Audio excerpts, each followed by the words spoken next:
आजच्या कार्यक्रमासाठी मुद्दाम म्हणून आपण निमंत्रित केलेले प्रमुख अतिथी आदरणीय डॉक्टर श्रीमंतजी कोकाटे सरांना विनंती करतो की त्यांनी आपलं मौलिक मार्गदर्शन या ठिकाणी करावं. सगळा श्रोतृवृंद तुमची अमृतवाणी ऐकण्यासाठी आतुर झालेले आहेत. आदरणीय श्री कोकाटे साहेब.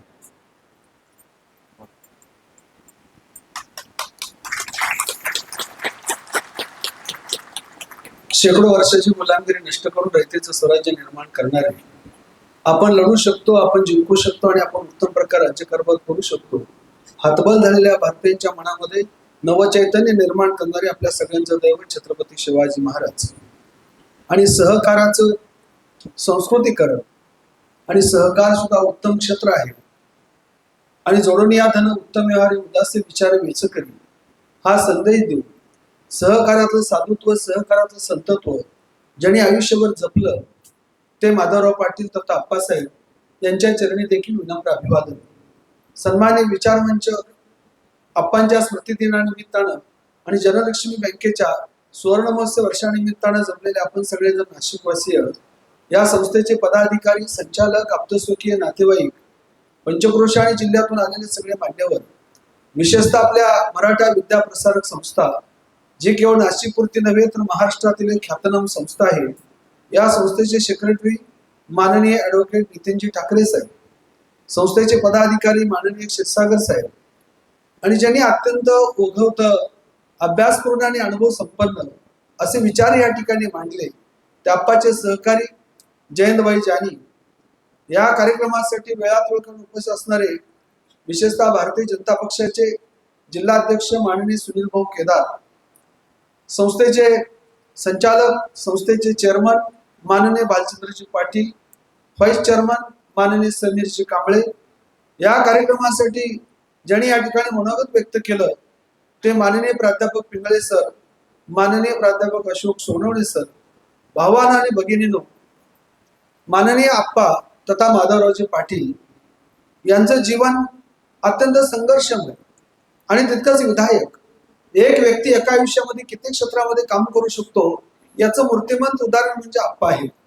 ग्रामीण भागामध्ये त्यांचा जन्म झाला आणि ग्रामीण भागातून ते नाशिक या ठिकाणी आले. प्रतिकूल परिस्थितीवरती मात त्यांनी केली. संकटाला संधी समजणारे होते. जीवनामध्ये त्यांच्या संकट आले, प्रतिकूल परिस्थिती होती, गरीब होतं, दुःख होतं, दारिद्र्य होतं, व त्यावरती मात करून ते नाशिक पर्यंत दुष्काळाच्या काळामध्ये आले. जे जे लोक जीवनामध्ये संकटाला संधी समजतात ते ते लोक मोठे होतात आणि जे संकटामध्ये गरबगडीत होतात, हातबल होतात, त्यांचं भवितव्य इतकं महान नसतं. आपण जर का भारताचा नव्हे तर जगाचा इतिहास पाहिला तर ज्यांच्या ज्यांच्या जीवनामध्ये संकट आली आणि ज्यांनी संकटाला संधी समजली ते ते महापुरुष झाले. याची कितीतरी उदाहरण आपल्याला दिसतील. छत्रपती शिवाजी महाराजांचं जीवन हे देखील संघर्षमय जीवन होतं. अफजल खानाला, दिलेर खानाला, शाहिस्ते खानाला महाराज हातबल झाले, निराश झाले नाही. संकटाला संधी समजणारे आपले महापुरुष होते. मग ते महात्मा फुले असतील, शाहू महाराज असतील, बाबासाहेब आंबेडकर, कर्नल भाऊराव पाटील, या सगळ्या महापुरुषांच्या जीवनामध्ये संकट आली, पण त्या संकटाला संधी समजून त्यावरती मात करून ते जीवनामध्ये यशस्वी झाले. आप्पा देखील त्याच मालिकेतील आधुनिक काळातील एक सहकारातील सत्पुरुष म्हणून त्यांची ख्याती या ठिकाणी आपल्या सगळ्या वक्तव्यावरून स्पष्टपणे होते. या ठिकाणी पराभूत मानसिकतेमध्ये न राहता नाशिकमध्ये आल्यानंतर उद्योग व्यवसायामध्ये त्यांनी पदार्पण केलं. सुरुवातीला ते सहकार खरेदी विक्री संघामध्ये नोकरीला होते, पण ते कायमस्वरूपी नोकरीमध्ये राहिले नाही. ज्याला जीवनामध्ये मोठं व्हायचंय त्यांनी नोकरीची सुरुवात करावी, पण नोकरीने शेवट करू नये. नोकरी जे जीवनामध्ये फारसं करत नाही ते फार तर जास्तीत जास्त नोकरी करतात. आपण जास्त काळ नोकरी केली नाही. मी या ठिकाणी एक उदाहरण आपल्याला सांगतो. बीजी शिर्के आपल्याला सगळ्याला माहिती आहेत. बाबूरावजी शिर्के जे भारतातील नव्हे तर जगातील एक नामवंत उद्योजक. जसे आप्पा ग्रामीण भागातून आले त्याच पद्धतीने बीजी शिर्के देखील ग्रामीण भागातून आलेले होते. क्रुसेड नावाचं त्यांचं आत्मचरित्र आहे, ज्याला मराठीमध्ये उद्योग पर्व म्हटलं जातं. त्याचा मराठी अनुवाद उद्योग पर्व म्हणून आलेला आहे. बीजी शिर्के यांचं गाव, आपण ज्यावेळेस पाचगणीला किंवा महाबळेश्वरला जातो त्या महाबळेश्वरच्या पायथ्याला पाचगणीचा घाट ज्या ठिकाणी सुरू होतो त्या ठिकाणी पसरणी नावाचं गाव. अत्यंत छोट्या गावामध्ये गरीब कुटुंबामध्ये त्यांचा जन्म झाला आणि ज्या वेळेस ते शाळेमध्ये जात होते त्या काळामध्ये काही स्वातंत्र्य नव्हतं आणि सरकारी शाळा नव्हत्या, खाजगी शाळा होत्या आणि महिन्याला 1 रुपया फी होती. 100 वर्षापूर्वीचा 1 रुपया म्हणजे आताचे किती, तर 100 वर्षापूर्वी सोन्याचा भाव साधारणतः 20 रुपये तोळा होता. म्हणजे रुपयाचे मूल्य खूप मोठं होतं. आणि त्यांचे आई वडील शेतकरी, शेतामध्ये काबाड कष्ट करायचं, मुलाला शिकवायचं, अंधारमय भविष्य होतं. आणि अशा काळामध्ये ते शिक्षण घेत असताना त्यांना फी भरायला पैसे नव्हते. त्यामुळे गुरुजींनी त्यांना घरी लावलं. ते रडत रडत घरी आले. आई वडील घरी नाही, शेतामध्ये होते, शेतात गेले. 1 रुपया फी भरली नाही म्हणून गुरुजींनी हाकलून लावलं. मग ते रडत रडत शेतात गेल्यानंतर आईने त्यांना घेतलं बाबूरावांना, म्हणजे बीजी शिर्केंचं नाव बाबूराव. तर बाबूरावांना घेतलं, शाळेत गेल्या. आणि गुरुजींना त्यांच्या आई म्हणाल्या, क्या गुरुजी, माझ्या बाबूला खूप शिकायचंय, त्याला शिकून खूप मोठं व्हायचं, घरी पाठवू नका, आम्ही तुमचे पैसे कधी बुडवणार नाही. आईने 5 पैसे, 10 पैसे, 4 आठाणे असे पैसे गोळा करून 1 रुपया त्यांना दिला. त्यांची शाळा सुरू झाली. तिथं 7वी झाले, मॅट्रिक झाले. आणि उच्च शिक्षणासाठी ते पुणे या ठिकाणी COEP, त्या काळातील एक नामवंत कॉलेज, आज देखील ते नामवंत कॉलेज आहे, सरकारी अभियांत्रिकी महाविद्यालय, त्या ठिकाणी त्यांचा प्रवेश झाला. काबड कष्ट करून शिकले बीजी शिर्के. शेतामध्ये आई वडिलांना मदत केली, मजुरी केली, शेळ्या राखल्या, गुरं राखले. आणि मग त्यांचं COEP मधून शिक्षण पूर्ण झाल्यावर 70-80 वर्षापूर्वी COEP तून जर का डिग्री झाली असेल तर त्या काळामध्ये एक्झिक्युटिव्हची नोकरी त्यांना मिळाली असती. पण त्यांनी नोकरी केली नाही. ठरवून ते बांधकाम व्यवसायामध्ये आले.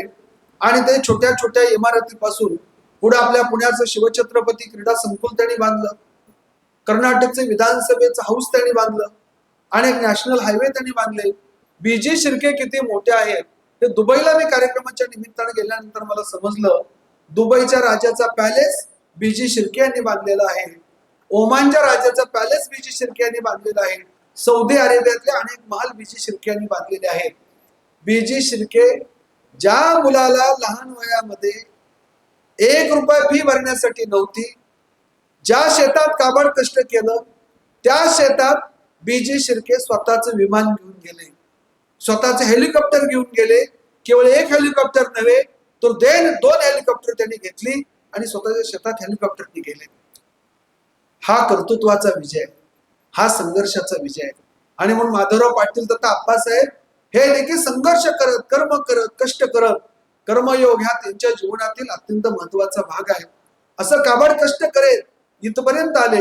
आणि सगळ्यात महत्वाचं म्हणजे त्यांच्या स्वभाव वैशिष्ट्य. या सगळ्या मान्यवरांची भाषणं ऐकल्यानंतर आणि मला काही माहिती मिळाल्यानंतर मला असं वाटलं की ते यशस्वी झाले. ते खासदार होते, उद्योजक होते, बँक स्थापनेमध्ये त्यांचा मोठा वाटा होता, शिखर बँकेचे ते अध्यक्ष होते. शैक्षणिक क्षेत्रामध्ये, सामाजिक क्षेत्रामध्ये, नाशिकच्या सांस्कृतिक क्षेत्रामध्ये त्यांनी काम केलेलं आहे. सगळ्याचा आधारस्तंभ त्यांनी काम केलेलं आहे. वैद्यकीय क्षेत्राला देखील त्यांनी मदत केलेली आहे. हे सगळे शून्यापासून वटवृक्षामध्ये रूपांतर होण्याच्या पाठीमागचं कारण, सगळ्यात महत्वाचा त्यांचा गुण म्हणजे प्रामाणिकपणा. आयुष्यभर त्यांनी प्रामाणिकपणा जोपासला आणि प्रामाणिकपणाच्या बळावरती ते इथपर्यंत आले नाही. त्यांची स्वभाव वैशिष्ट्ये या ठिकाणी आपल्याला दिसतात. ते जसे प्रामाणिक होते, कर्तव्यदक्ष होते, कर्तव्य कठोर होते. आणि त्यांनी कुठल्याही स्वरूपाचा भेदभाव बाळगला नाही. जयंतबाई जानी यांनी त्यांच्या भाषणामध्ये उल्लेख केला की त्यांनी कुठल्याही स्वरूपाचा भेदभाव बाळगला नाही. फक्त एका जातीचे, एका समुदायाचे, एका परिवाराचे, एका नातेवाईकातीलच सगळे संचालक आणि सभासद असाव्यात असा त्यांचा संकुचित दृष्टिकोन नव्हता. ते विशाल दृष्टिकोनाचे होते. म्हणून सर्व जाती धर्मातील लोकांना, सभासदांना त्यांनी आपल्या या बँकेमध्ये जनलक्ष्मी बँकेचे संचालक केले.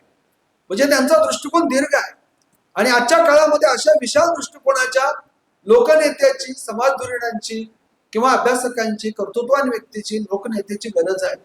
आज आपण संकुचित दृष्टिकोनातून पाहतो, राजकीय दृष्टिकोनातून पाहतो, जातीय दृष्टिकोनातून पाहतो.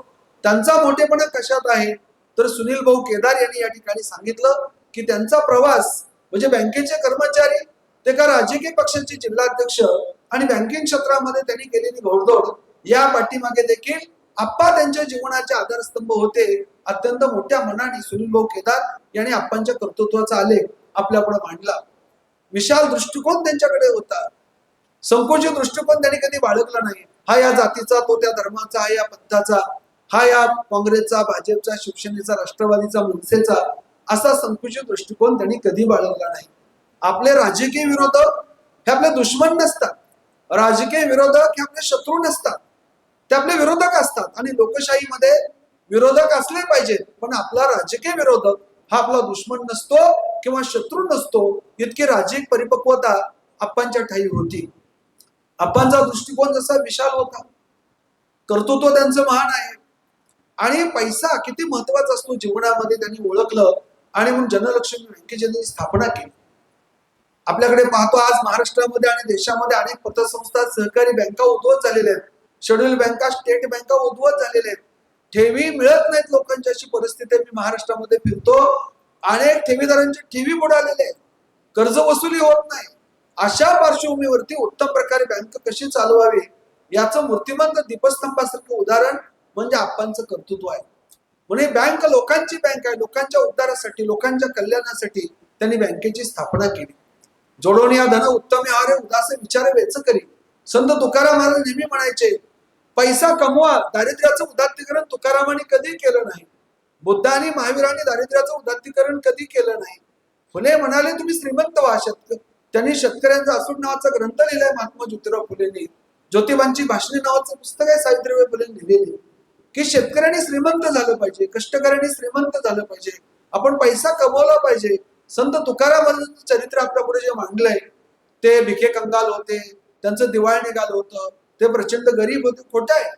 ते प्रचंड श्रीमंत होते, सावकारांचे सावकार होते, ते महाजन होते, ते खूप मोठे व्यापारी होते. कोकणातून मीठ विकत घ्यायचं, देशावरती आणून विकायचं आणि देशावरचं ज्वारी, देशावरच्या मिरच्या कोकणामध्ये आणून विकायच्या, असा व्यापार देखील तुकाराम महाराजांनी केलेला होता. दुष्काळाच्या काळामध्ये त्यांनी गोरगरिबांना मुलाची मदत केली होती. अत्यंत श्रीमंत होते तुकाराम महाराज. पारंपरिक सावकारी होती त्यांच्याकडे, पण सावकारीची कर्दकत त्यांनी बुडवली आणि लोकांना कर्जमुक्त करण्याचं काम संत तुकाराम महाराजांनी केलं. तुकाराम महाराजांचे एक अभंग आहे, जोडोन या धन उत्तम व्यवहारे उदासे विचारे वेच करी. उत्तम व्यवहार करा, पैसा कमवा, खूप पैसा कमवा, तुम्ही श्रीमंत व्हा. पण कसे श्रीमंत व्हा? लोकांना लुबाडून, गरिबांना बुडवून, अवैध व्यवसाय करून, गुटखा विकून, दारू विकून, तंबाखू विकून, केमिकलचं पनीर विकून, केमिकलचं दूध विकून असं श्रीमंत होऊ नका. चांगला उद्योग आणि व्यवसाय करून तुम्ही श्रीमंत व्हा. आज आपल्या महाराष्ट्रामध्ये किंवा देशामध्ये काय परिस्थिती आहे? फूड अँड ड्रग्स वाले सांगतात किंवा काही अनेक त्यातले अभ्यासक तज्ञ सांगतात 90% पनीर हे केमिकलचं आहे, 90% दूध हे केमिकलचं आहे. त्यामुळे शेतीमालाला भाव कसा मिळणार? शेतकऱ्यांच्या मालाला, दुधाला, पनीरला भाव कसा मिळणार? खवा केमिकलचा आहे. अशी परिस्थिती, लोकांच्या जीवनाशी खेळ चालू आहे सध्या. आणि अशा पार्श्वभूमीवरती तुकाराम मुंडे सारखे एक अधिकारी आलेले आहेत की त्यांनी धडक कारवाई सुरू केलेली आहे. त्यांचं खरं अभिनंदन केलं पाहिजे. म्हणजे तुकाराम मुंडेंच्या पूर्वी देखील असे आयुक्त होते ना ड्रग्ज अँड फूडचे, मग त्यांनी का अशी धडक कारवाई केली नाही?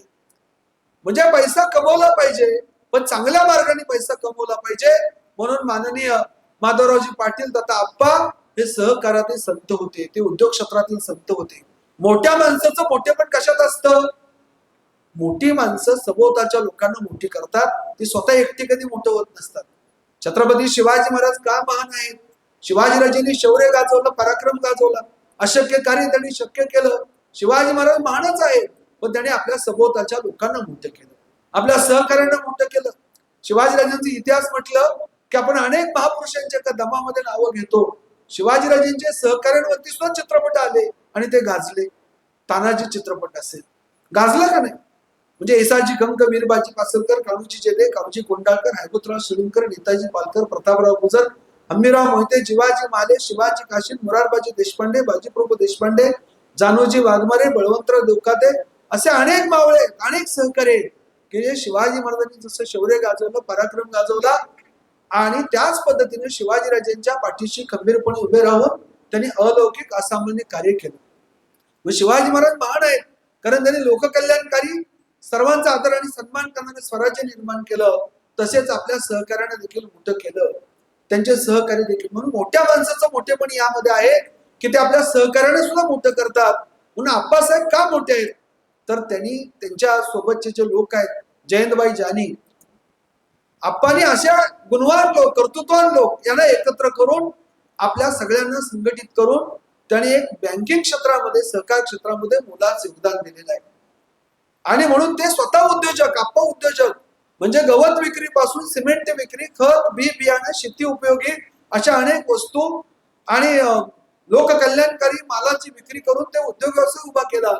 पण ते उद्योग व्यवसाय केवळ एकट्या कुटुंबासाठी नव्हे तर सर्वांसाठी. आणि अनेक उद्योजक त्यांनी निर्माण केले. बँकेच्या माध्यमातून अनेकांना त्यांनी मदत केली. मेडिकल क्षेत्रासाठी त्यांनी मदत केली, सहकारी क्षेत्रासाठी त्यांनी मदत केली, सांस्कृतिक क्षेत्रासाठी विशेषतः कुसुमाग्रज प्रतिष्ठान आपल्या या ठिकाणी उभा आहे. अशा सांस्कृतिक क्षेत्रातील उपक्रमाला देखील आप्पा पाठीशी खंबीरपणे उभे राहिले. आपण शैक्षणिक क्षेत्रामध्ये जी मराठा विद्या प्रसारक जी संस्था आहे आपल्या महाराष्ट्रामध्ये, राजर्षी छत्रपती शाहू महाराजांनी आधुनिक काळामध्ये अनेक शिक्षण संस्था उभ्या केल्या. विशेषतः शिक्षणाचं महत्व आपल्याला वारकरी संप्रदायाने सांगितलं. संत नामदेव म्हणाले, नाचू कीर्तनाचे रंगी, ज्ञानदीपाला होऊ जगी. संत ज्ञानेश्वर म्हणाले की अविवेकाची काजळी फेडून विवेक दीप उजळी, योगी या पाहे दिवाळी निरंतर. संत तुकाराम महाराजांनी ज्ञानाचा आग्रह धरला. आम्हाकडे जण शब्दांचेच रत्ने शब्दाशस्त्र यत्न करू, शब्दाचे आमच्या जीवाचे जीवन, शब्दे वाटू धनजन लोका, नॉलेज इज पॉवर. आपल्या अधोगतीचं, आपल्या मागासलेपणाचं कारण महात्मा ज्योतिराव फुलेने अविद्येमध्ये शोधलं. विद्येविना मती गेली, मतीविना नीती गेली, नीतीविना गती गेली, गतीविना वित्त गेले, वित्ताविना शूद्र खचले. इतके सारे अनर्थ एका अविद्येने केले. विद्यानं मती नाही, मतीनं नीती नाही, नीतीनं गती नाही, आणि गती नसल्याने वित्त नाही. आणि त्यामुळे या देशातील शूद्र अतिशूद्र, कष्टकरी, कामकरी, शेतकरी, मजूर, महिला हे खचलेले आहेत, दबलेले आहेत, मागे आहेत. त्याचं कारण शिक्षणाचा अभाव. शिक्षणाशिवाय तरुणोपाय नाही, हा विचार शाहू महाराजांनी दिला. बाबासाहेब म्हणाले, शिका, संघटित व्हा, संघर्ष करा, वाचाल तर वाचाल, शिकाल तर टिकाल, नाहीतर भंगारात फेकाल. आधुनिक महाराष्ट्र घडवण्यामध्ये जो पाया घातला तो महात्मा ज्योतिराव फुलेंनी घातला. महात्मा फुलेंची प्रेरणा घेऊन राजर्षी छत्रपती शाहू महाराजांनी आपल्या महाराष्ट्रामध्ये आणि महाराष्ट्राच्या बाहेर अनेक शिक्षण संस्था उभ्या केल्या. पुण्यामधली all India Shri Shivaji memorial society, Deccan education society, Fergusson college जे आहे पुण्यातलं 100 एकरामध्ये उभारलेलं फर्ग्युसन कॉलेज, जे शिरोळे पाटलांनी त्यासाठी जमीन दिली, ती जमीन शिरोळे यांनी द्यावी डेक्कन एज्युकेशन सोसायटीला. यासाठी शाहू महाराजांनी आग्रह धरला आणि ती संस्था उभी केली, Deccan education society. Shri Shivaji Maratha society, ज्यांचं जेदे कॉलेज आहे, जेदे लॉ कॉलेज आहे, बीएड कॉलेज आहे, एमएड कॉलेज आहे, इंजिनिअरिंग आहे, एमबीए कॉलेज आहे. त्याच पद्धतीने अखिल भारतीय मराठा शिक्षण परिषद, ज्या संस्थेचे अध्यक्ष माननीय शरद पवार साहेब त्या संस्थेचे अध्यक्ष आहेत. शाहू महाराज विद्यमान अध्यक्ष आहेत all India Shri Shivaji memorial सोसायटीचे, शिवाजी मराठा सोसायटीचे आणि डेक्कन एज्युकेशन सोसायटीचे अध्यक्ष विद्यमान शाहू महाराज जे कोल्हापूरचे खासदार ते अध्यक्ष आहेत. अशा अनेक संस्था उभ्या केल्या. पीपल्स एज्युकेशन सोसायटी बाबासाहेबांनी उभी केली. त्या बाबासाहेबांच्या पाठीशी शाहू महाराज आणि सयाजीराव गायकवाड महाराज उभे राहिले. जी रयत शिक्षण संस्था उभी केली कर्म भाऊराव पाटलांनी, त्या रयत शिक्षण संस्थेचे जे संस्थापक अध्यक्ष कर्म भाऊराव पाटील यांचं शिक्षण कोल्हापूरला राजर्षी शाहू महाराजांनी ज्या वसतिगृहाची स्थापना केली होती, Jain boarding, Maratha boarding, Dalit boarding, Muslim boarding, Brahmin boarding, Kayastha boarding, Lingayat boarding, boarding city. त्या काळामध्ये कोल्हापूरचा जगामध्ये काय उल्लेख होता, वसतिगृहांचं शहर, बोर्डिंग सिटी. अशा अनेक वसतिगृहाची स्थापना केली होती. तसंच जैन बोर्डिंग होती, त्या जैन बोर्डिंगचे विद्यार्थी म्हणजे कर्मवीर भाऊराव पाटील. अण्णांचं शिक्षण शाहू महाराजांच्या छत्रछायेखाली झालं आणि त्याच कर्मवीर भाऊराव पाटलांनी पुढे जाऊन रयत शिक्षण संस्थेची स्थापना केली. आज आपल्या देशाला स्वातंत्र्य मिळून सुमारे 80 वर्ष झाली. आज आपल्या देशातील शालेय शिक्षणावरचं बजेट किती आहे? 3 ते 3.5% आज. आणि शाहू महाराजांचं 100 वर्षापूर्वी, म्हणजे शाहू महाराजांचा मृत्यू 6 मे 1922 ला झाला. तत्पूर्वी साधारणतः 1920 ला, म्हणजे आतापासून 100 वर्षापूर्वी राजर्षी छत्रपती शाहू महाराजांच्या शालेय शिक्षणाचं एकूण बजेट होतं 23.5%. आज शालेय शिक्षणाचं बजेट आहे 3 ते 3.5%. पैसा कुठून आणला इतका? 80% रक्कम दरबार खजिन्यातून आणि 20% रक्कम मंदिरातून. मंदिरातला पैसा शिक्षणासाठी वापरणारा भारतातला पहिला आणि शेवटचा राजा म्हणजे राजर्षी छत्रपती शाहू महाराज. आणि त्या राजर्षी छत्रपती शाहू महाराजांच्या प्रेरणेनं आपल्या या महाराष्ट्रामध्ये जशा अनेक संस्था उभ्या राहिल्या, तसेच आपली संस्था म्हणजे मराठा विद्या प्रसारक. अभिमान बाळगाव असं काम या संस्थेचं आहे.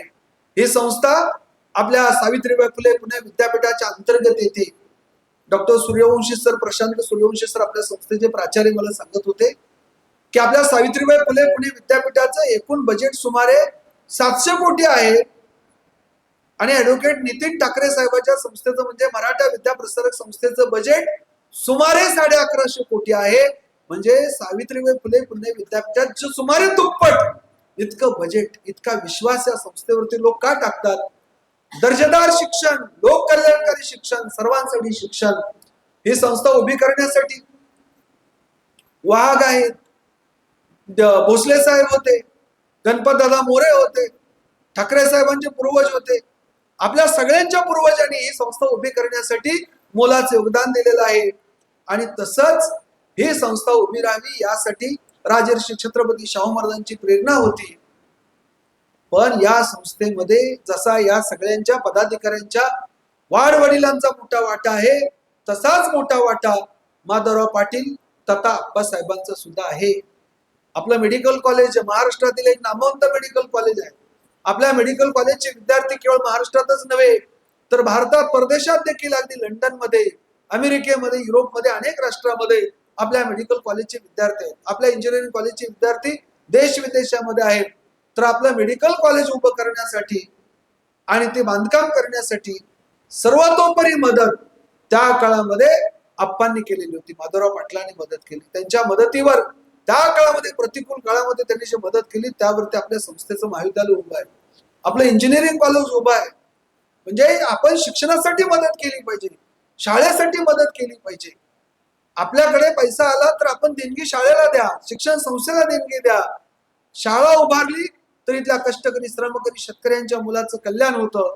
हा दूरदृष्टिकोन त्या काळामध्ये आप्पांच्याकडे होता.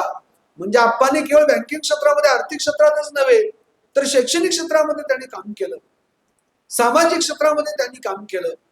आणि आपल्याकडे आलेल्या प्रत्येक व्यक्तीला त्यांनी कधी विनमुख पाठवलं नाही, रिकाम्या हाताने पाठवलं नाही. इतकी विश्वासार्हता त्यांच्याकडे होती. त्यांना अचूकपणे माहिती होतं कोण माणूस पैसे परत करणार आहे, कोण देणार नाही, कोण देणार आहे. त्यांची विश्वासार्हता आणि प्रामाणिकपणा, त्यांचं नैतिक वजनच इतकं होतं की म्हणून आज सुवर्ण महोत्सवी वर्ष या बँकेचं साजरं होत आहे. आप्पांच्या नैतिक वजनावरती हे बँक अमृत महोत्सव वर्ष, शतक महोत्सव वर्ष देखील भविष्य काळामध्ये साजरी करेल. मी त्यांचे चिरंजीव बँकेचे विद्यमान चेअरमन यांना विचारलं की आपला एनपीए किती आहे आपल्या बँकेचा, तर त्यांनी सांगितलं सुमारे 1% एनपीए. बरोबर, म्हणजे इतका कमी एनपीए, म्हणजे बँकेचं काम उत्तम प्रकारे सुरू आहे. आणि त्याचा नैतिकतेचा पाया घातला माननीय आप्पांनी घातलेला आहे.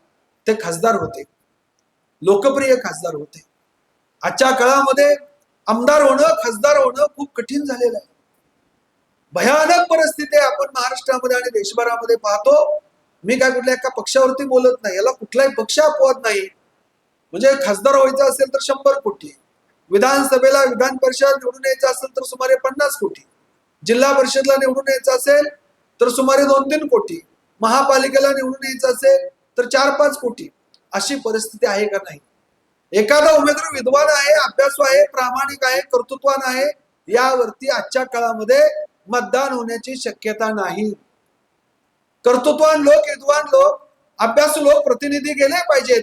अशी परिस्थिती आजच्या काळामध्ये आपल्या देशामध्ये राहिलेली नाही. आणि याला कोणताही पक्ष अपवाद नाही. मी फक्त एकाच पक्षावरती बोलतोय असा कृपया गैरसमज करून घेऊ नका. पण 1999 साली अशा एका सज्जन व्यक्तीला आपल्या नाशिककरांनी लोकसभेमध्ये पाठवलं. ते खासदार होते, पण राजसत्तेमध्ये असल्याचा बडेजाव त्यांनी कधी बाळगला नाही. ते अत्यंत जसे प्रामाणिक होते, अजातशत्रू होते. पक्षीय भेदभाव, जातीय भेदभाव त्यांनी केला नाही. आणि तसाच प्रामाणिकपणा त्यांनी संपूर्ण आयुष्यामध्ये कधी सोडला नाही. यासाठी मला म्हणावं वाटतं त्यांच्या व्यक्तिमत्वाबद्दल. अद्वेष्टा सर्व भूताना, म्हणजे भगवान श्रीकृष्णाने कुरुक्षेत्रावरती अर्जुनाला तत्वज्ञान सांगताना सांगितलं की कसा व्यक्ती आवडतो, कसा व्यक्ती, उत्तम व्यक्ती कोणाला म्हटलं पाहिजे. अद्वेष्टा सर्व भूताना मैत्र करून एवच निर्ममो निरंकार समो दुःख सुख क्षमी. जो कधी कोणाला द्वेष करत नाही, अद्वेष्टा. आप्पासाहेब त्यांचं व्यक्तिमत्व कसं, अद्वेष्टा, म्हणजे कोणाचा द्वेष केला नाही आयुष्यभर. अद्वेष्टा सर्व भूताना, सर्वांच्या प्रती समभाव. हा या जातीचा, तो त्या धर्माचा, हा या पंथाचा, हा या पक्षाचा, असा कुठलाही विषमतावादी दृष्टिकोन आप्पांनी संपूर्ण आयुष्यामध्ये बाळगला नाही.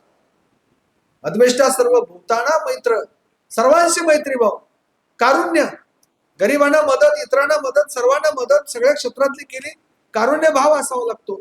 कारुण्य भाव असल्याशिवाय अशी मदत करण्याचा दृष्टिकोन लोकांमध्ये निर्माण होत नाही. अद्वेष्टा सर्व भूताना मैत्र करून याची निर्ममो, या सर्व गोष्टीचा बडेजाव नाही, अहंकार नाही, निर्ममो, मीपणा नाही, विनयशीलता. जीवनामध्ये सगळ्यात महत्वाचं काय आहे? विद्या विनयन शोभते. आपला वारकरी संप्रदाय म्हणतो, ज्याच्या अंगी नम्रता त्याने कोंडिले अनंता. अनंताला कोंडून ठेवण्याचं सामर्थ्य नम्र व्यक्तीमध्ये आणि विनयशील व्यक्तीमध्ये असतं. म्हणून हे नम्र व्यक्तिमत्व, विनयशील व्यक्तिमत्व, ज्याच्या अंगी नम्रता त्याने कोंडिले अनंता. असं अनंताला कोंडून ठेवण्याचं, विरोधकांना कोंडून ठेवण्याचं सामर्थ्य कोणामध्ये असतं? तर विनयशील आणि नम्र व्यक्तीमध्ये असतं. सम दुःख सुख क्षमी. आनंदानं कधी हुरळून गेले नाहीत आपण, दुःखानं कधी खचून गेले नाही. संकटाला संधी समजणारे. आपल्या जीवनामध्ये देखील अनेक संकट असतात. आपल्याकडे संकट आली की अनेक लोक बुवाकडे जातात, ज्योतिषाकडे जातात, भामट्या लोकांकडे जातात, भविष्य पाहतात, पंचांग पाहतात, मुहूर्त पाहतात. आज देखील आपल्याकडे वर्तमानपत्र आले की पहिल्यांदा काय वाचतात लोक? राशी भविष्य. मेष काय म्हणते, वृश्चिक काय म्हणते, तुळ काय म्हणते, कुंभ काय म्हणते वाचतो आपण. मग आपल्या राशी भविष्यामध्ये लिहिलेलं असतं, आज तुम्हाला विमान प्रवासाचा योग आहे, आणि सिन्नरवरनं टमटम मध्ये बसून आलेलं असतं. राशी भविष्य कसं ठरवतात? नावाच्या अध्यक्षावर. ज्याच्या नावाचं पहिलाक्षर सारखं त्याची राशी आहे. उदाहरणार्थ ज्याच्या नावाचं पहिलाक्षर स किंवा श असेल, संतोष, शरद, सायली, सौदागर, सौरभ, संगीता, सुनीता, सुनील, स्नेहा, त्यांची रास कोणती? कुंभ. नावाच्या अध्यक्षाचं राशी भविष्य खरं ठरत असेल तर मग रामाचा शत्रू रावण कस काय? र राम रावण, दोघांची राशी आहे काय? दोघे काय पॅनल मध्ये पाहिजेत ना. नावाच्या अध्यक्षाचं राशी भविष्य खरं ठरत असेल तर मग कृष्णाचा शत्रू कंस कस काय? के दोघे का पार्टीत पाहिजे. राशी भविष्य थोतांड आहे, कर्तृत्व श्रेष्ठ आहे. ज्याच्या मेंदूत मनात मनगटा सामर्थ्य असतं ते माणसं कधी भविष्य पंचांग मुहूर्त पाहत नाहीत. छत्रपती शिवाजीराजे आदिलशाह विरुद्ध मोगलाविरुद्ध लढले, सिद्धी विरुद्ध पोर्तुगीजांच्या विरुद्ध लढले, पण शिवाजीराजेंनी कधी भविष्य पाहिलं नाही, कधी पंचांग पाहिलं नाही, कधी मुहूर्त पाहिलं नाही. शिवाजीराजेंच्या अनेक लढाया अमावस्याच्या रात्री होत्या. आज हिंमत आहे का कोणाची अमावस्याच्या रात्री युद्ध करायची, अमावस्या दिवशी लग्न करायची, अमावस्या दिवशी गृहप्रवेश करायची? अमावस्या आली तर अनेक उमेदवार दाखल करत नाही. इतकी अंधश्रद्धा आपल्याकडे आहे. शिवाजीराजेंच्या अनेक लढाई अमावस्याच्या रात्री अंधारात्रीचा फायदा घेऊन शत्रू सायल्यावरती हल्ला करून शिवनीती पद्धतीनं ताबडतोब माघारी फिरता येतं, हे तंत्र शिवाजीराजांना माहिती होतं. अफजल खान आल्यानंतर शिवाजीराजे जर काही युद्धाचा मुहूर्त पाहण्यासाठी ज्योतिषाकडे गेले असते तर ज्योतिषी म्हणत असते, महाराज 2026 शिवाय मुहूर्त नाही. तोपर्यंत सगळं स्वराज्य लुटून नेलं असतं. राजा, लीडर आणि नेता कसा असावा याचं एक उदाहरण आहे. 24 फेब्रुवारी 1670 छत्रपती शिवाजीराजांना सोयराबाईच्या पोटी राजाराम नावाचा मुलगा झाला. मुलाचा जन्म पालता झाला. एक पुरोहित आले आणि म्हणाले, महाराज मुलाचा जन्म पालता झाला, अपशकुन शांती करा. शिवरायांनी सांगितलं, अजिबात नाही. ज्या अर्थी माझा मुलगा पालता जन्मला त्या अर्थी शुभ शकून आहे. पुरोहितांनी विचारलं कसं? तर शिवाजीराजांनी सांगितलं, ज्या अर्थी माझा मुलगा पालता जन्मला त्या अर्थी तो दिल्लीची पातशाही पालती घातल्याशिवाय राहणार नाही. तो उद्गार छत्रपती शिवाजीराजांनी काढला. हा आपला वारसा आहे, हा आपला इतिहास आहे. पण आज शिकलेले लोक, म्हणजे तुम्ही नव्हे, दुसऱ्या गावचं सांगतो, शिकलेले लोक मुला मुलीच्या लग्नाचं वय झाले काय पाहतात? पत्रिका पाहतात. मग त्यांना सांगितलं जातं, तुमच्या मुलाला 9वा शनी आहे, 8वा मंगळ आहे, 10 वर्ष लग्नाचं योग नाही, तोपर्यंत डंगरे होऊन जाणार. मग शांती करा, यज्ञ करा, नाहीतर त्र्यंबकेश्वरला जाऊन नारायण नागबळी करा. सगळ्या महाराष्ट्रातून लोक येतात नागबळी करायला या ठिकाणी. आणि अनेक लोक खरात बाबाकडे जायचे. टेबल टेनिस भयानक आहे हो. शिकलेले लोक, सगळ्यात गंभीर बाब आहे शिकलेले लोक. अहो तो शनी मंगळ गुरु त्रास द्यायला येईल का आपल्याला? शनी मंगळ गुरु काय ग्रह आहेत, किती लांब आहेत? कोट्यावधी किलोमीटर. खगोलशास्त्र असं सांगतं की आपल्या पृथ्वीपासून चंद्र सुमारे 3 ते 3.5 लाख किलोमीटर आहे. मंगळ सुमारे 10 कोटी किलोमीटर आहे. सगळ्यात जालीम मंगळ म्हणून सांगतात ना आपल्याला. मंगलचा अर्थ आहे पवित्र, मंगलमय. मंगळ हा कसा अपवित्र असेल हो, कसा तापदायक असेल बरं? मंगळ पृथ्वीपासून सुमारे 10 कोटी किलोमीटर, गुरु शनी अब्जावधी किलोमीटर आहे. आणि खगोलशास्त्र असं सांगतं की कोणताही ग्रह आणि तारा स्वतःची कक्षा ऑर्बिट कधी सोडत नाही. ज्या दिवशी एखादा ग्रह आणि तारा स्वतःची कक्षा सोडेल त्या दिवशी जगच नष्ट झालेलं असेल. चंद्र पृथ्वीचा उपग्रह आहे. चंद्र जरी त्याची कक्षा सोडून पृथ्वीच्या दिशेने निघाला तर चंद्र पृथ्वीवर पोहोचण्यापूर्वी चंद्राचे तुकडे होतील आणि पृथ्वीचे तुकडे होतील, असं खगोलशास्त्रज्ञांचं मत आहे. आता तो कोट्यावधी किलोमीटरवरचा मंगळ आपल्या मुलाला त्रास देण्यासाठी येईल का? आला तर नासावाले काही इस्रोवाले त्याला सोडतील का? बरं, त्रास द्यायचा म्हटलं तर अनेकांना त्रास द्यावा लागेल ना, कारण अनेकांच्या पत्रिकेत सांगितलेला असतो शनी आहे, मंगळ आहे, गुरु आहे. कोणताही ग्रह आणि तारा आपल्या मुलाला त्रास देण्यासाठी येणार नाही. म्हणून पत्रिका पाहण्यापेक्षा काय पाहिलं पाहिजे? पत्रिका पाहण्यापेक्षा मुलामुलीचं कर्तृत्व पहा, मुलामुलीची गुणवत्ता पहा, मुलामुलीचं शिक्षण पहा, मुलाला काय दारूचं, गुटख्याचं, तंबाखूचं व्यसन आहे का ते पहा. या विचाराची आज गरज आहे. भयानक परिस्थिती आहे. मी देशभर फिरतो साहेब, आपल्या नाशिककडे नसेल पण पुण्यामध्ये, मुंबईमध्ये, चेन्नईमध्ये, बेंगलोरमध्ये medical college, engineering college, pharmacy college, अनेक कॉलेज, महाविद्यालयामध्ये, लॉ कॉलेजमध्ये चरस, गांजा, अफू, कोकेन, दारू, गुटखा याचं प्रचंड प्रमाण वाढले. 4 दिवसापूर्वी पुण्यामध्ये पोलीस ऑफिसर तेजस्विनी, मला वाटतं तेजस्वी सातपुते, आपल्या इथे नाशिकला पण होत्या, त्यांनी एक रेव पार्टी पकडली. 75 जणांना पकडले. त्यामध्ये 60 मुलं आणि मुले येतील आणि बाकीचे मॅनेजमेंट मधले लोक आहेत. 60 कॉलेजचे मुलं मुली ज्यांचं वय 22 आहे, 23 आहे, 25 आहे. आपली मुलं कुठं शिकतात? त्यांचे मित्रपरिवार कोण आहे? ते कुठल्या ग्रुपमध्ये आहेत? सुसंवाद संपत चाललाय. सुसंवाद. भयानक परिस्थिती आहे. गेल्या वर्षी तुम्ही वर्तमानपत्रामध्ये आणि टीव्ही मध्ये पाहिलं असेल की पुण्याच्या फर्ग्युसन कॉलेजच्या पाठीमागं जी टेकडे, मॉर्निंग वॉकला पुण्यातले अनेक लोक जातात. मॉर्निंग वॉकला गेल्यानंतर तिथे एका सकाळी पहिल्यांदा जे मॉर्निंग वॉकला आलेले होते त्यांना 2 मुली बेशुद्ध अवस्थेमध्ये पडलेल्या दिसल्या. रात्री त्या ठिकाणी पार्टी झालेली होती आणि त्यांनी अंमली पदार्थ घेतले होते 2 मुलींनी आणि त्यातल्या एका मुलीला जास्त डोस झाला. त्या 2 मुलींना त्यांनी नेऊन हॉस्पिटलमध्ये ऍडमिट केलं. त्यातली एक मुलगी हॉस्पिटलमध्ये दगावली. त्या 2 मुलींपैकी एक मुलगी हायकोर्ट जजची मुलगी, लॉला शिकायला पुण्याला पाठवली. ही इतकी भयानक परिस्थिती आहे. आपल्या देशाला संपवण्यासाठी कुठल्या परदेशातल्या लोकांनी अणुबॉम्ब टाकायची गरज नाही. चरस, गांजा, अफू, कोकेन, दारू, गुटखा, तंबाखू हे अणुबॉम्बपेक्षा खतरनाक आहे. आणि म्हणून संत तुकाराम महाराज म्हणाले होते, ओढून तंबाखू काढिला जे दूर, बुडेले तर घर तेणे पापे. तंबाखूचे पदार्थाचं सेवन करा तर घर बुडेल.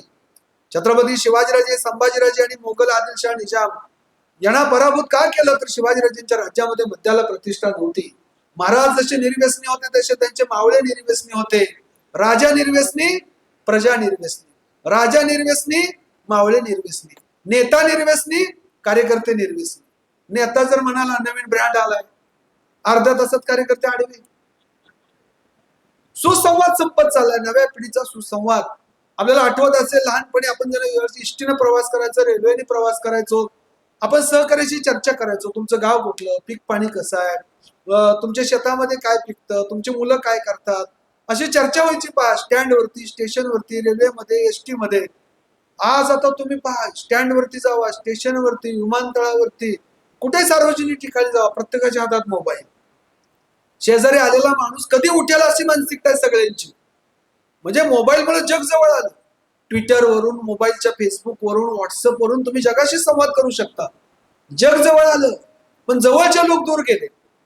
आजी आजोबाकडे मोबाईल, आई वडिलांकडे मोबाईल, मुलांकडे मोबाईल. मोठ्या घरामध्ये तुम्ही पहा, प्रत्येक जण आपापल्या मोबाईलवरती, आपापल्या रूम मध्ये. बोलायला एकमेकाशी वेळ नाही. नवरा बायको सुद्धा घरी आले की मोबाईलवरती. मला तर अशी भीती वाटते की काही दिवसांनी नवरा बायको एकमेकाला म्हणतील, तुम्हाला कुठं पाहिल्यासारखं वाटतं. अशी परिस्थिती आज निर्माण झालेली आहे. मी काय मोबाईलच्या विरोधात नाही, मी पण वापरतो. चांगल्या कामासाठी त्याचा जरूर वापर केला पाहिजे, पण त्याचा अतिरेक. सुसंवाद खूप महत्वाचा आहे जीवनामध्ये आणि तो सुसंवाद तुटत चाललेला आहे.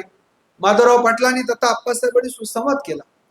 आपला परिवार, आपली मुलं, आपली पत्नी, आपले नातेवाईक, आपले आप्तसुखी, आपले सहकारी, आपल्या बँकेतले सगळे कर्मचारी, आपले सहकारी संचालक, शैक्षणिक क्षेत्रातील मान्यवर मंडळी, राजकीय क्षेत्रातील मान्यवर मंडळी या सर्वांशी सुसंवाद त्यांनी केला. सुसंवादाच्या कर्तृत्वाच्या नैतिकतेच्या बळावरती ते राजकीय नेते झाले, लोकसभेचे सदस्य तथा खासदार म्हणून निवडून गेले. सुस्वभावावरती आणि प्रामाणिकपणाच्या नैतिकतेच्या बळावरती त्यांनी जनकल्याण बँकेची स्थापना केली. आज त्या बँकेचा 50वा वर्धापन दिन आहे. असाच या बँकेचा उत्कर्ष व्हावा आणि आप्पांच्या जीवनचरित्रातून नव्या पिढीने हे त्यांची नैतिकता, त्यांची गुणवत्ता, त्यांचा प्रामाणिकपणा, त्यांचं कष्ट, त्यांची तळमळ, संघर्ष, या आजच्या पिढीला संघर्ष नको, शॉर्टकट पाहिजे. आजच मी बातमी वाचली सकाळी, नंदुरबार मध्ये शिक्षक असणारा आणि सुट्टीसाठी बार्शीला गावी गेलेला बार्शी तालुक्यातील एक गाव, आणि 1,80,00,000 रुपये कर्ज झालं म्हणून मुलांची आणि पत्नीची हत्या केली. आईस्क्रीम, त्या पत्नीला आणि मुलांना किती आनंद वाटला असेल. मुलांना, त्या लहान मुलांना 8-10 वर्षाच्या, आपल्या वडिलांनी आपल्याला आईस्क्रीम आणलं आणि त्या आईस्क्रीम मधून विष दिलं पत्नीला आणि मुलांना. पत्नीलाही मारून टाकलं, स्वतः आत्महत्या केली. किती भयानक आहे. एक तर कर्ज करू नये, कर्ज केलं तर चांगल्या कामासाठी केलं पाहिजे. कर्ज मिळालं, कर्ज काढलं तर ते फेडायची वृत्ती लागते. पैसे देण्यासाठी पैसे लागत नाहीत, पैसे देण्यासाठी पैसे देण्याची वृत्ती लागते. सगळ्यात महत्वाची काय, वृत्ती पाहिजे तुमच्याकडे पैसे देण्याची. अनेक लोकांकडे पैसे असतात पण ते परतफेड करत नाहीत, हप्ते भरत नाहीत.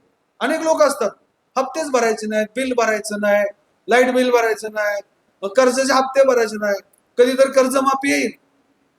म्हणजे पैसे देण्यासाठी पैशाची आवश्यकता नसते, पैसे देण्यासाठी सगळ्यात महत्वाचं काय लागतं, प्रामाणिकपणा आणि वृत्ती.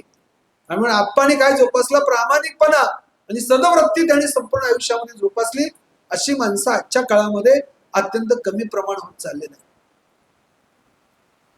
दोंड्याचा महिना आहे आता, दोंड्याचा महिना असताना सुद्धा मोठ्या संख्येनं तुम्ही या ठिकाणी आलात आणि कुणाच्या हातात मोबाईल नाही. म्हणजे मोबाईलच्या युगामध्ये रावसाहेब थोरात सभागृह नाशिक मधलं सगळ्यात नामवंत आणि अत्यंत दर्जेदार सुसज्ज असे सभागृह तुडुंब भरलेलं आहे. हे श्रीमंत कुकाट्यांसाठी नव्हे तर त्या आप्पांच्या कर्तृत्वासाठी, नैतिकतेसाठी आणि त्यांच्या आयुष्यभराच्या कार्यकर्तृत्वासाठी आपण मोठ्या संख्येने या ठिकाणी आलेला आहात. दोंड्याचा महिना बघा, खरं तर ती दोंडा जावयाच्या डोक्यातच घालायला पाहिजे. कशाला पाहिजे, 20 वर्ष 25 वर्ष लग्न होऊन गेले तरी दोंडा. आणि त्या बिचाऱ्या सासू सासऱ्यांनी कर्ज काढायचं, पैसे इकडून तिकडून आणायचे आणि त्या जावयाला दोंडा द्यायचा. तर मराठवाड्यामध्ये बिचाऱ्या शेतकऱ्यांनी काबड कष्ट करून इकडून तिकडून पैसे आणून दोंड्याचं जेवण केलं, अंगठी आणली जावयासाठी अर्ध्या तोळ्याची, आणि ती दोंडा केला. त्या दोंड्यात अंगठी आणि ते मांजराने खाल्ला दोंडा, मांजर घेऊन पळालं. आता सासू सासरे काळजीत पडले, आता जावाई रुसणार. पण त्यांनी सांगितलं जावयाला की दोंडा आणलेला तो मांजराने खाल्लाय, आम्ही तुमच्या अंगठीची व्यवस्था करू. मग ते डॉक्टरांनी पशुवैद्यकीय तज्ञाकडे गेले आणि पशुवैद्यकीय डॉक्टरला सांगितलं की ह्या मांजराने दोंडा खाल्लाय. त्याला गोळ्या औषधं दिली, त्याची खूप सेवा केली, त्याची विष्ठा नियमितपणे तपासली. सकाळ दुपार संध्याकाळ ज्याच्या वेळेस संडास करतोय त्याच्यावर त्याची विष्ठा तपासली, पण अंगठी काय बाहेर आली नाही. आणि शेवटी त्याची शस्त्रक्रिया करण्यात आली, अंगठी मिळाली, पण बिचारा मांजराचा बळी गेला. म्हणजे सासू सासऱ्याचा बळी, मांजराचा बळी देऊन हा दोंडा. आपल्या परंपरेचा आपण अभिमान बाळगला पाहिजे. आपली जी परंपरा आहे, सनातन परंपरा, आपली हिंदू परंपरा खूप उदात्त आहे, व्यापक आहे. ज्योतिबा, खंडोबा, भैरोबा, मुसोबा, तुळजापूरची भवानी, पंढरीचा पांडुरंग, महादेव, शिवाजी महाराज हे श्रद्धाळू होते, आई अंबाबाईचे ते उपासक होते, तुळजा भवानीचे ते भक्त होते, हर हर महादेव त्यांची घोषणा होती. ते श्रद्धाळू होते, पण ते कधी अंधश्रद्धाळू नव्हते. त्याने अनेक गडकोट आणि किल्ले बांधले. सुमारे 350 आयुष्य फक्त 50 वर्षाचं. अनेक किल्ले जिंकले, काही नवीन बांधले, काही किल्ल्याचा जीर्णोद्धार केला. 361 किल्ले आहेत, पण एका किल्ल्यावरती स्वतःचं नाव कोरलं नाही. हे राज्य रयतेच आहे, जनमानसाचं, स्त्रींचं राज्य आहे. 361 किल्ले जिंकले, पण एकाही किल्ल्याचं वास्तुशास्त्र त्यांनी पाहिल्याची नोंद नाही. कुठल्या कागदपत्रात वास्तुशास्त्र पाहिलं नाही. नंतर आता बंगला बांधलं की वास्तुशास्त्र आलं, घर विकत घेताना वास्तुशास्त्र, घराचं तोंड इकडे असावं, किचन कट्टा तिकडे असावा, बेडरूम इकडे असावं. घराचं तोंड कुणीकडे महत्वाचं नाही, घरात आणि माणसं किती हिंमतवान आणि किती कर्तृत्वान आहेत यावरती यश अवलंबून असतं. कोणती दिशा वाईट नाही. पृथ्वी गोल आहे, दिशा काल्पनिक आहेत. दिशेला नाव माणसाने दिली. पूर्व पश्चिम दक्षिण उत्तर ही जी नावं आली ही आपल्या दळणवळणासाठी. पूर्व पश्चिम दक्षिण उत्तर, कोणती दिशा वाईट नाही, कोणताही दिवस वाईट नाही. आजच्या दिवसाला शनिवार म्हणावं कोणी ठरवलं? माणसाने ठरवलं. का सूर्यावरती लिहिले का संडे मंडे ट्युसडे वेन्सडे, शनिवार रविवार सोमवार? नाही. जगातलं कॅलेंडर, मग ते विक्रम संवत्सर, शालिवान शका, ग्रिगोरियन, हिजरी कॅलेंडर, ही जगातली सगळी कॅलेंडर दैनंदिन व्यवहारासाठी आलेले आहेत. कोणताही दिवस वाईट नाही. प्रत्येक दिवस महत्वाचा आहे, प्रत्येक क्षण महत्वाचा आहे. कोणताही दिवस अशुभ नसतो. प्रत्येक दिवस महत्वाचा, प्रत्येक दिवस चांगला आहे. काही काही मंडळी शुक्रवारी नॉनव्हेज खातात पण शनिवारी खात नाहीत. आज आमचा शनिवार आहे. मग काल शुक्रवारी खाल्लेलं कुठे गेलं? काही काय रविवारी खातात, बरं 12 वाजेपर्यंत खातात, सोमवारी खात नाहीत. आज आमचा सोमवार आहे. मग काल खाल्लेलं कुठे गेलं? अशा लोकांना मेंटल हॉस्पिटलमध्ये ऍडमिट केलं पाहिजे. आहाराचा, धर्माचा, आहाराचा, संस्कृतीचा, आहाराचा आणि नैतिकतेचा जगामध्ये काही संबंध नाही. जपानमध्ये मध्यान्ह भोजनामध्ये काय देतात तिथल्या शाळेतल्या मुलांना? जपानमध्ये मध्यान्ह भोजनामध्ये सी फूड देतात, मासे. म्हणजे मुलांना कॅल्शियम मिळालं पाहिजे, प्रोटीन मिळालं पाहिजे, त्यांना B12, बी विटॅमिन मिळालं पाहिजे, याचा विचार जपानमध्ये करतात. म्हणून मध्यान्ह भोजनामध्ये मासे देतात, सी फूड देतात, कोळंबी देतात. आणि आपल्या देशामध्ये मध्यान्ह भोजनामध्ये काय देतात? भात देतात, भात, खिचडी. दुपारी मुलं झोपलीच पाहिजे ते वर्ग.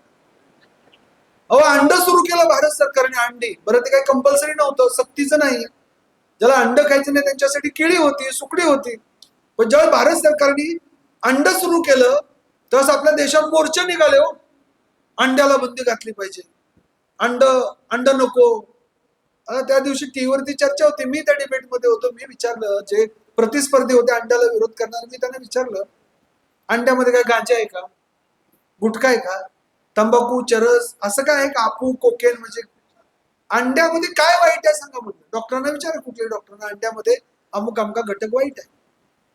म्हणून आज आपण जगाच्या स्पर्धेमध्ये कुठं आहोत? जपान कुठं आहे, अमेरिका कुठं आहे, युरोप कुठं आहे? मी शिवजयंतीच्या निमित्तानं फेब्रुवारी मार्च मध्ये नेदरलँडला गेलो होतो. नेदरलँड, फ्रान्स, बेल्जियम, लक्झमबर्ग, जर्मनीचा काही भाग असं मी पाहिला. अहो, किती रॅशनॅलिझम आहे तिथं, किती बुद्धिप्रामाण्यवाद आहे. भविष्य नाही, पंचांग नाही, मुहूर्त नाही, नारायण नागबळी नाही, कुठं दोंडा नाही, दगड नाही. इतके रॅशनॅलिस्ट आहेत तिथं. म्हणून ते जगावरती का राज्य करतात?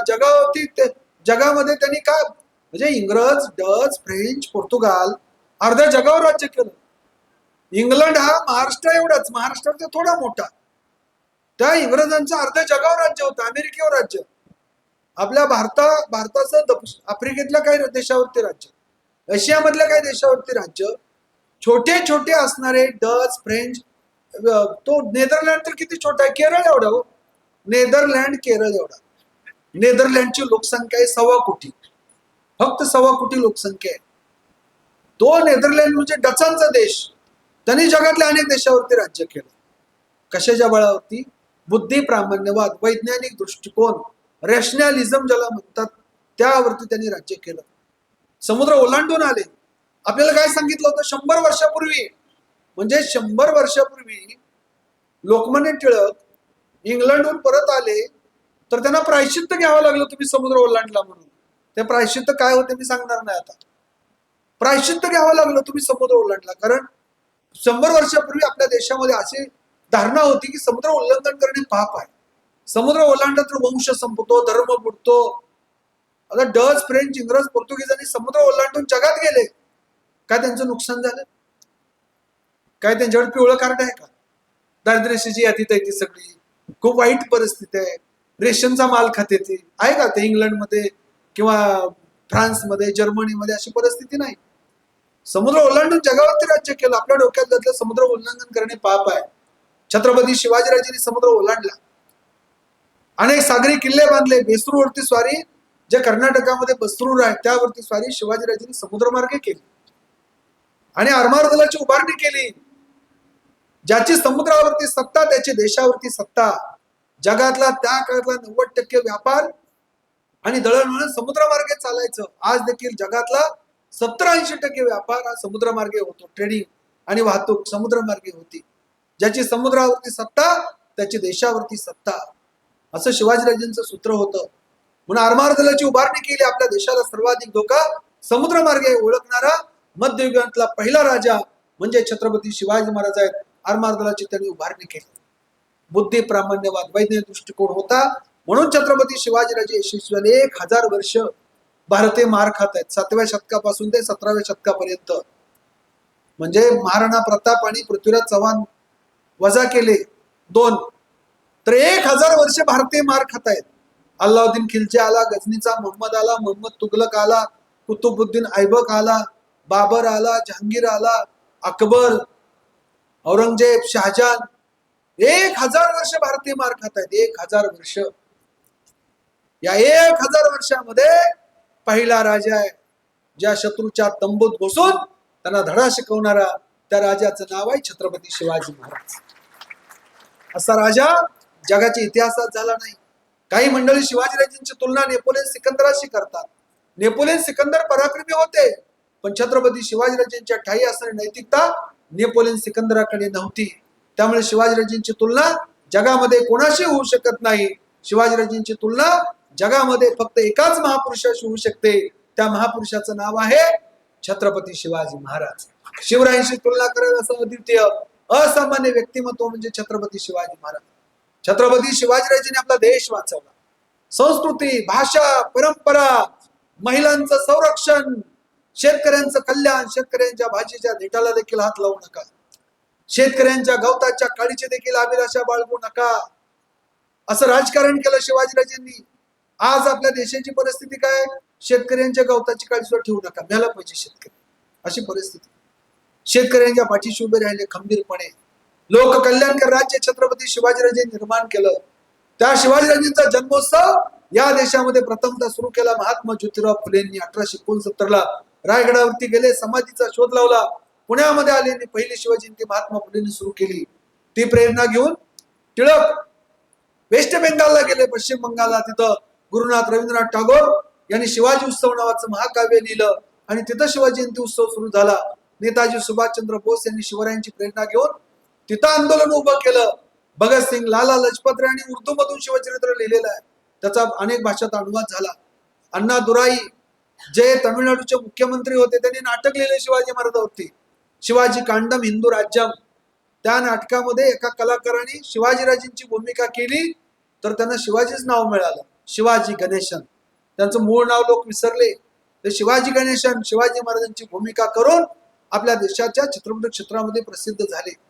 म्हणजे आपल्या देशातील राजकीय क्रांती शिवाजीराजेंची प्रेरणा घेऊन, सामाजिक क्रांती शिवाजीराजेंच्या प्रेरणेनं, आधुनिक काळातील शैक्षणिक क्रांती शिवाजीराजेंच्या प्रेरणेनं. कारण शिवाजीराजे हे फुल्यांचं प्रेरणास्थान, फुले शाहू महाराजांचं प्रेरणास्थान, बाबासाहेब आंबेडकरांचं प्रेरणास्थान महात्मा फुले. आणि आज आपल्या देशामध्ये सगळे लोक जय भवानी जय शिवाजी म्हणतात. पण जय भवानी जय शिवाजी घोषणा आपल्या देशामध्ये पहिल्यांदा कोणी दिली हे कुठल्याही पाठ्यपुस्तकात शिकवलं जात नाही. जय भवानी जय शिवाजी घोषणा या देशामध्ये पहिल्यांदा भारतरत्न डॉक्टर बाबासाहेब आंबेडकरांनी दिली. महाडच्या 14 तळ्याच्या आंदोलनाच्या प्रसंगी मोर्चा, आंदोलन, क्रांती म्हणले की स्लोगन असतं. स्लोगन असतं ना, कुठलाही मोर्चा असू द्या, आंदोलन असू द्या, तर त्या आंदोलनासाठी स्लोगन असतं, घोषवाक्य असतात. बाबासाहेब आंबेडकरांनी ज्या वेळेस आंदोलन सुरू केलं त्यावेळेस ते तरुण आहेत, अमेरिकेतून शिक्षण घेऊन आलेले.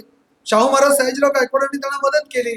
भारतात आले, त्यांनी मूकनायक नावाचं नियतकालिक सुरू केलं. त्या काळामध्ये 5000 रुपये, 100 वर्षापूर्वीचे 5000 म्हणजे आताचे किती, 5000 रुपये शाहू महाराजांनी बाबासाहेब आंबेडकरांना मूकनायक सुरू करण्यासाठी दिले. ते रस्त्यावरच्या आंदोलनासाठी उतरले. महाडच्या 14 तळ्याचं आंदोलन, नंतर नाशिकच्या काळाराम मंदिराचं आंदोलन. तर त्यांची घोषणा त्यांच्या सगळ्या चरित्रकारांनी, खैरमोडे असतील, धनंजय कीर असतील, किंवा त्यांचं नियतकालिक होतं बाबासाहेबांचं मूकनायक आणि त्यानंतर बहिष्कृत भारत, त्यामध्ये सगळा वृत्तांत आलेला आहे. त्यांचं जे नियतकालिक चालत होतं. तर महाडच्या 14 तळ्याच्या प्रसंगी त्यांच्या 3 घोषणा होत्या, जिजामाता की जय, जय भवानी जय शिवाजी आणि गांधी की जय, महात्मा गांधी की जय. महात्मा गांधीची घोषणा त्यांनी नंतरच्या काळामध्ये 1930 सेकंड राऊंड टेबल कॉन्फरन्स म्हणजे दुसरी गोलमेज परिषदेनंतर वगळले. त्यांच्याने गांधीजींचे काही राजकीय मतभेद झाले. पण पहिली घोषणा या देशामध्ये जय भवानी जय शिवाजी ही बाबासाहेब आंबेडकरांनी दिली. बाबासाहेब आंबेडकरांचं प्रेरणास्थान जसं शाहू महाराज होते, महात्मा फुले होते, तसे छत्रपती शिवाजी महाराज सुद्धा त्यांचं प्रेरणास्थान होतं. तर महाराष्ट्र नव्हे तर देश छत्रपती शिवाजीराजांनी वाचवला, वृद्धिंगत केला आणि छत्रपती शिवाजीराजांची प्रेरणा घेऊन शैक्षणिक आणि सामाजिक क्षेत्रामध्ये महात्मा फुले, शाहू महाराज, बाबासाहेब आंबेडकर, कर्म भाऊराव पाटील अशा अनेक धुरीणांनी या महाराष्ट्रामध्ये आणि देशामध्ये क्रांती केली आणि सहकार क्षेत्रामध्ये मोठी क्रांती करणारे आधुनिक काळातील जे काही धुरीण आहेत, औद्योगिक क्षेत्रामध्ये, सामाजिक क्रांती क्षेत्रामध्ये आणि विशेषतः आर्थिक क्षेत्रामध्ये काम करणारे जे काही सत्पुरुष आहेत, त्या सत्पुरुषापैकी एक सहकारातला संत म्हणजे माननीय माधवराव पाटील तथा आप्पासाहेब हे सहकारातील संत आहेत. आणि अशा सहकारी संतांच्या चरणी मी विनम्र अभिवादन करतो, आपल्या सगळ्यांना शुभेच्छा देतो आणि या ठिकाणी थांबतो. धन्यवाद.